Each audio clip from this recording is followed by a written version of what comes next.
Assalamualaikum warahmatullahi wabarakatuh.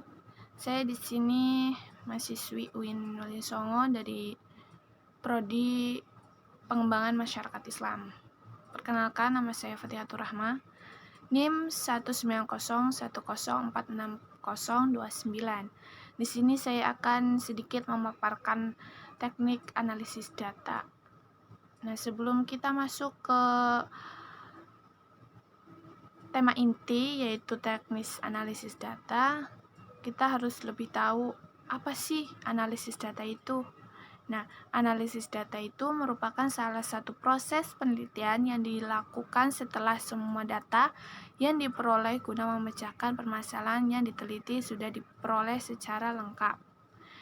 Selanjutnya, teknis analisis data. Teknis analisis data itu merupakan salah satu langkah yang paling menentukan dari suatu penelitian karena analisis data berfungsi untuk menyimpulkan hasil penelitian.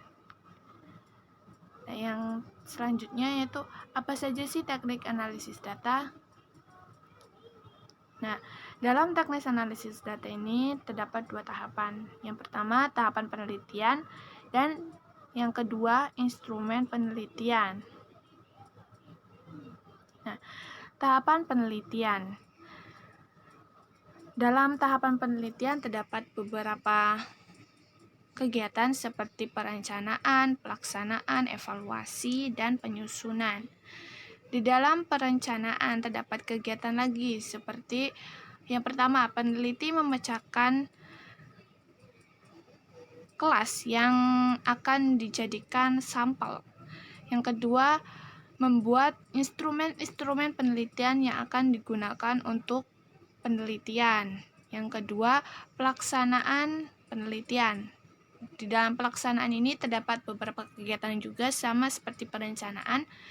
Yang pertama adalah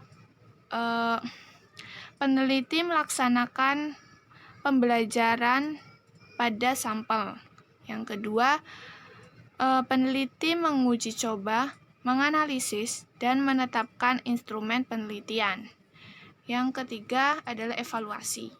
Nah, evaluasi ini penelitian menganalisis dan mengolah data yang telah dikumpulkan dengan metode yang telah ditentukan sebelumnya.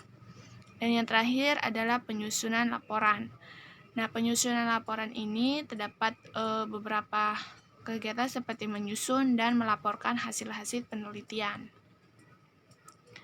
Nah, selanjutnya instrumen penelitian. Sama seperti yang pertama tadi, di dalam instrumen penelitian ini terdapat kegiatan-kegiatan lagi seperti yang pertama perencanaan, yang kedua pembuatan butir soal, dan yang terakhir uji coba instrumen. Yang pertama adalah perencanaan. Di dalam perencanaan terdapat kegiatan lagi seperti yang pertama, materi pokok yang akan diteliti, dan yang kedua bentuk-bentuk soal yang akan digunakan. Yang kedua adalah pembuatan butir soal.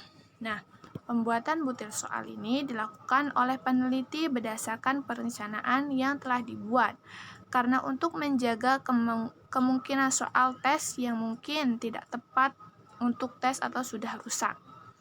Yang terakhir adalah uji coba instrumen, adalah untuk mengetahui validasi, reliabilitas, dan tingkat kesukaran dan daya beda pada butir soal.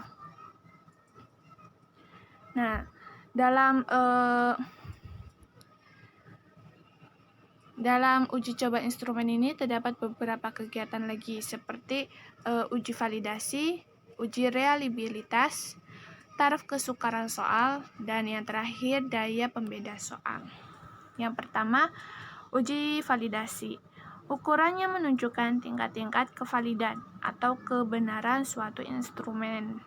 Yang kedua, uji reliabilitas. Reliabilitas menunjuk suatu pengertian bahwa suatu instrumen cukup dapat dipercaya. Suatu tes dikatakan mempunyai taraf kepercayaan yang tinggi jika tes tersebut dapat memberikan hasil yang tetap. Maka pengertian reliabilitas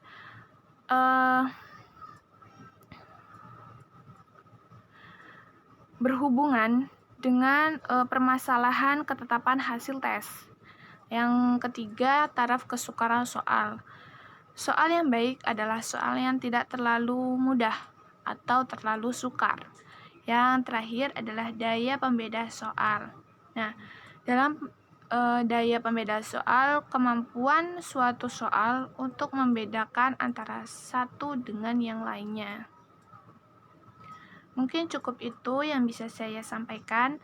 Bila ada kesalahan dalam berbicara atau perbuatan, saya mohon maaf. Billahi taufiq wal hidayah. Wassalamualaikum warahmatullahi wabarakatuh.